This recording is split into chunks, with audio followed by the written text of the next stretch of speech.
মৌ সংগ্রহ করে যে মাছি, মৌমাছি। মৌ সংগ্রহ করে যে মাছি, এগুলোকে আমরা কি বলতে পারবো?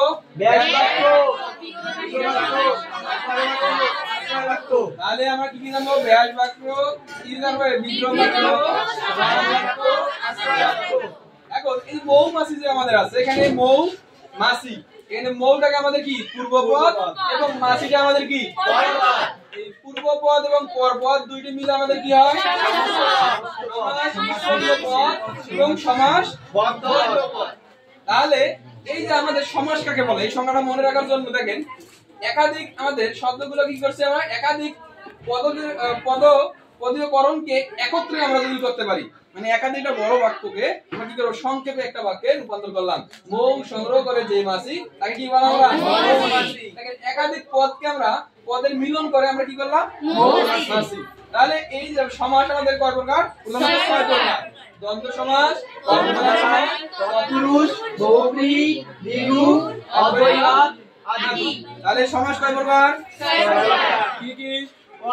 দ্বন্দ্ব সমাস, কর্মধারয়, তৎপুরুষ, বহুব্রীহি, দ্বিগু, অব্যয়ভাব আদি। এক নম্বরে কি?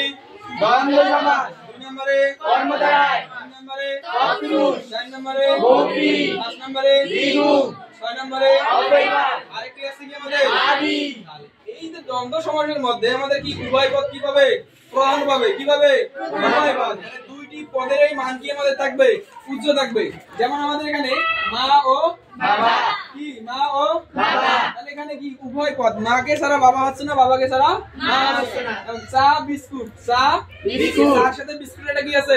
সম্পর্ক আছে। ঝড় বৃষ্টি, ঝড়ের সাথে কি একটা আছে আমাদের? বৃষ্টি।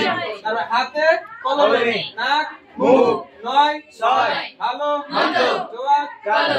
এখন দেখেন দ্বন্দ্ব সময় আমাদের উভয় পদ প্রাধান্য পেল। এখন আমাদের কর্ম দ্বারায় কি দ্বারায়? কর্ম দ্বারায়। এখানে কোন পদ প্রধান পাবে? পদ। মানে এটা কি বুঝাবে? তুলনা বুঝাবে। কি বুঝাবে? তুলনা। মহা নবী, কি নবী? মহানবী। চাঁদ মুখ, কি মুখ? চাঁদ মুখ। তাহলে এখানে কি তুলনা বুঝাচ্ছে না? চাঁদের সাথে কি মুখের তুলনা বুঝাচ্ছে। তারপরে কাজল কালো, সুন্দরী লতা, মহা রাজা, মন মাঝি, নীল পদ্ম। আচ্ছা, এরপরে 3 নম্বরে তৎপুরুষ। কি পুরুষ? তৎপুরুষ। এখানে কি পাবে? একই পরপদ প্রধান পাবে। এখানে আমাদের বিভক্তি গুলো আসবে। চায়ের বাগান, কিসের বাগান? চায়ের বাগান। পুষ্প সৌরভ, কি সৌরভ? পুষ্প সৌরভ। রথ দেখা, কি দেখা? রথ দেখা। মন গড়া, গুরু ভক্তি। এখানে গুরুকে ভক্তি, এখানে কে বিভক্তি পাচ্ছে। তাহলে দেখেন বহুব্রী, কি বহুব্রী। এখানে কোন পদ প্রধান পাবে? এখানে তৃতীয় পদ। কোন পদ? তৃতীয় পদ। আচ্ছা, তৃতীয় পদে এখানে আছে গায়ে হলুদ, কি হলুদ? গায়ে হলুদ। আচ্ছা, হাতে খড়ি, কি খড়ি? হাতে খড়ি। আচ্ছা, গায়ে হলুদ দেওয়া হয় যে অনুষ্ঠানে, এখানে বিশেষ করে কাকে বুঝাচ্ছে? গায়েকেও বুঝাচ্ছে না, হলুদকেও বুঝাচ্ছে না। এটা অনুষ্ঠানের নাম আমাদের কি? গায়ে হলুদ। এখন হাতে খড়ি প্রাথমিক অবস্থায় আমাদের কি? হাতে খড়িকে বলা আছে, এটাকে প্রাথমিক শিক্ষা, প্রাথমিক জ্ঞানটাকে দেওয়াকে হাতে খড়ি বোঝানো হচ্ছে। তারপর আয়তল লোচন, দশানন, বিনা পানি। এখন আছে আমাদের দ্বিগু সমাস। কি সমাস? দ্বিগু সমাস। এখানে পরপদ প্রধান পাবে। কোন পদ? পরপদ। এখানে আমাদের সংখ্যা বুঝাবে। দেখেন চৌরাস্তা, কোন রাস্তা? চৌরাস্তা।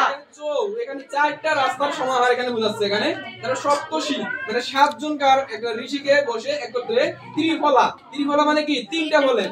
এখন ত্রিভুবন, পশুরি, নব রত্ন।